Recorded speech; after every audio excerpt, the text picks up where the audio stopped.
Introduction. Bienvenue à l'épreuve de français du test linguistique de la police des Nations Unies. Ce test est en deux parties. La première consiste en l'analyse d'un texte écrit.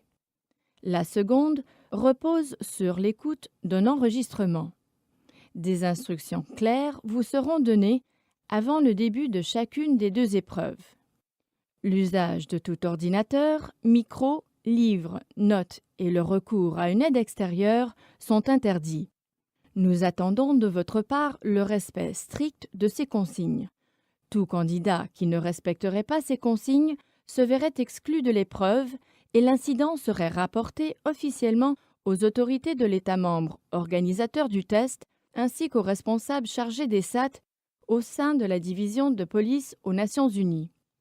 Un texte et un questionnaire vont vous être donnés. Le texte décrit une situation que l'on rencontre typiquement dans une mission. 10 points clés y sont développés. Le questionnaire est composé de 10 questions relatives à ces 10 points clés. Il vous sera donné des feuilles de papier de brouillon pour que vous puissiez prendre des notes. Vous serez autorisé à conserver ces notes tout au long du test. Lisez le texte très attentivement. Vous pouvez écrire sur la feuille du test si vous le désirez. Vous serez noté uniquement sur le questionnaire. Après avoir lu le texte, répondez aux 10 questions figurant dans le questionnaire. Pour chaque réponse, assurez-vous de faire figurer l'ensemble du point clé. Vous n'avez pas besoin d'écrire des phrases complètes pour répondre aux questions. Seules les informations utiles seront prises en considération.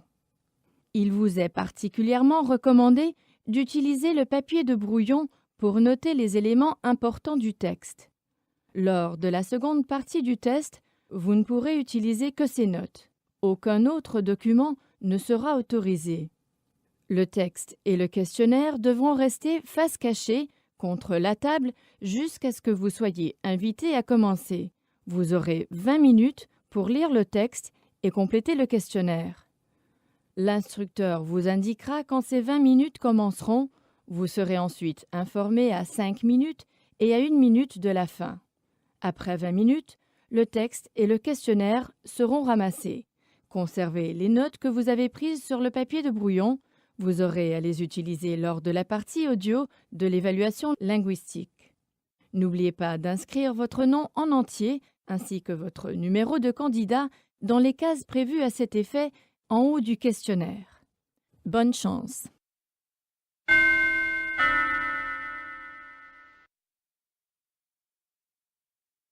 Introduction. Ceci est la seconde phase de l'évaluation linguistique de la police des Nations Unies. Elle est divisée en deux parties. Dans la première partie, vous allez entendre une personne relater une histoire. Il s'agit de la même histoire que celle qui figurait dans le texte écrit que vous venez d'étudier. Ce récit sera intitulé « Monologue ». Dans la seconde partie, vous entendrez cette fois une conversation sur le même sujet entre deux personnes. Cette conversation sera appelée « dialogue ». Nous vous rappelons que l'usage de tout ordinateur, micro, livre, notes ainsi que le recours à une aide extérieure sont interdits. Les candidats qui ne respecteraient pas ces règles se verraient exclus de l'épreuve. L'incident serait communiqué officiellement aux autorités de l'État membre organisateur du test ainsi qu'aux responsables chargés des SAT au sein de la division de police aux Nations Unies. Vous allez recevoir un document papier pour y rédiger votre rapport. Il va également vous être donné du papier brouillon. Utilisez ce papier brouillon pour prendre des notes pendant la diffusion du monologue, puis du dialogue. Notez soigneusement les points clés de l'histoire. L'enregistrement ne sera diffusé qu'une seule fois. Les notes prises sur le papier brouillon pendant la diffusion du monologue et du dialogue vous permettront de rédiger ensuite un rapport de police complet. Vous disposerez de 30 minutes pour rédiger votre rapport de police. L'instructeur donnera le signal du début de l'épreuve. Vous serez ensuite informé à 5 minutes et à 1 minute de la fin. N'oubliez pas d'inscrire votre nom en entier ainsi que votre numéro de candidat dans les cases prévues à cet effet sur la feuille qui vous a servi à rédiger votre rapport. Bonne chance!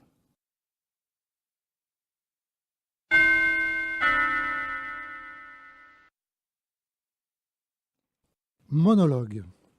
Le 24 janvier 2012, en soirée, une patrouille du commissariat de Moukoko stoppe sur la route de Kasake, à proximité du carrefour dit des Trois Manguiers, où un groupe de personnes lui fait signe. Non loin de la route, il découvre le corps d'un homme allongé face contre terre au milieu d'une flaque de sang séché. L'homme est inerte. Ses vêtements sont en désordre et autour du corps, les herbes foulées et des branches d'arbustes brisées laissent penser qu'il y a eu une lutte. Aux côtés du corps se trouve une moto couchée sur le sol et une remorque renversée, de laquelle se sont éparpillés des fruits et des légumes. 2 marcheurs ont découvert le corps de la victime.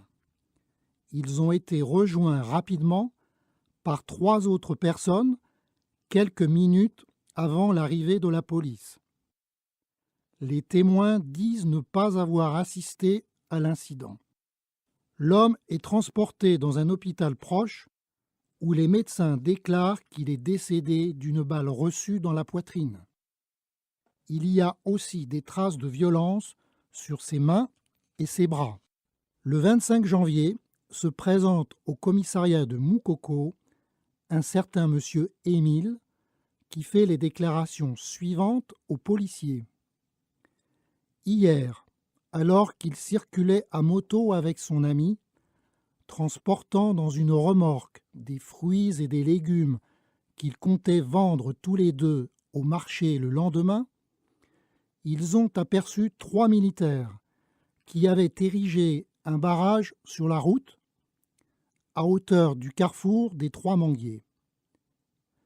Les militaires, qui paraissaient ivres et étaient très agités, leur ont fait signe de stopper le véhicule.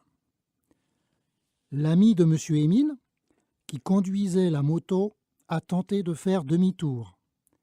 Mais il n'a pas été assez rapide et les 3 militaires les ont entourés en les menaçant de leurs fusils. Ils ont exigé 100 $ pour les laisser passer. Son ami a refusé, disant que c'était illégal, et les militaires ont commencé à le prendre par ses vêtements et à le secouer violemment. Profitant de la confusion, M. Émile, en quelques bonds, a pu gagner les fourrés sur le bord de la route et il s'est échappé en courant. Alors qu'il était en train de s'enfuir, le témoin a entendu des cris et des bruits de coups, suivis d'une détonation. Il a pensé avec effroi que les militaires avaient tiré avec une arme sur son ami. D'après les déclarations de M. Émile, les militaires avaient tous les 3 dans les 20 ans. 2 étaient grands, c'étaient de simples soldats. Le 3e, petit, avait le grade de sergent. D'après M. Émile, son ami avait sur lui une somme d'environ 400 $ et un téléphone portable.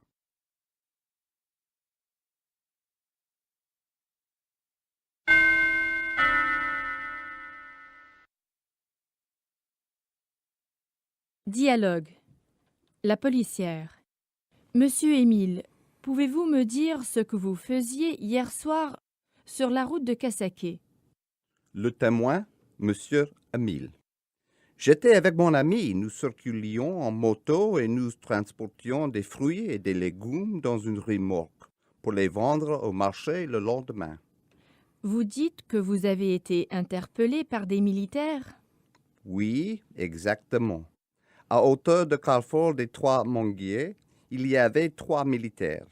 Ils avaient disposé des morceaux de bois sur la route pour faire un barrage. Ils avaient l'air d'avoir bu. Ils étaient très excités. Ils criaient en nous faisant signe d'approcher jusqu'à eux. Qu'est-ce que vous avez fait? Mon ami, qui conduisait, a tenté de faire demi-tour, mais c'était trop tard. Les militaires nous ont entourés, nous menaçant avec leurs fusils. Ils étaient très excités, c'était effrayant. Vous dites qu'ils vous ont demandé de l'argent.